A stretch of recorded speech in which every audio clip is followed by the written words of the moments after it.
त्यासाठी नाचते, तिने सांगितलं पोटासाठी नाचते। नाचले की मला पैसे मिळतात, त्यावर माझा उदरनिर्वाह चालतो।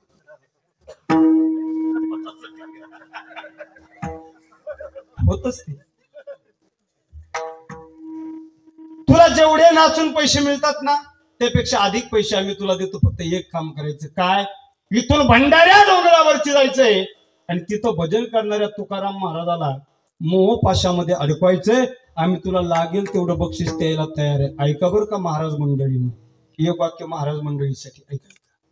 महाराज मंडळीला गुंतवण्याचे प्रकरण ऐका ऐका, महाराज मंडळींना गुंतवण्याचे प्रकरण तुकोबऱ्यांपासून चालत आलेले। आपण सावध राहिलं पाहिजे।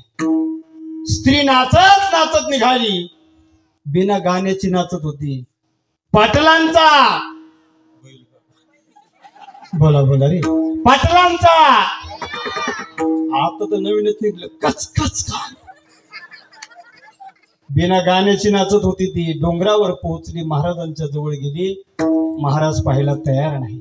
अगदी जवळ गेली, महाराज पाहायला तयार नाही। तिच्या पायातील घोंगराचा आवाज येऊ लागला। महाराजांना डोळे उघडले आणि त्या स्त्रीच्या चेहऱ्यावरचे भाव बघून तिला उत्तर, महाराजांना त्या स्त्रीला उत्तर दिलं, माते तू जशी आली तशी परत जा। जी अपेक्षा घेऊन तू माझ्याकडे आली, कदाचित ती अपेक्षा माझ्याकडून पूर्ण होणार नाही। तुकोबऱ्याच्या ठिकाणी जर आताचा एखादा पठ्ठ्या असता आणि एवढी नाचणारी सुंदर स्त्री जर एकांतात भेटली असती, तर तो तिच्या नाचण्याकडे बघून म्हणाला असता, वन्स मोर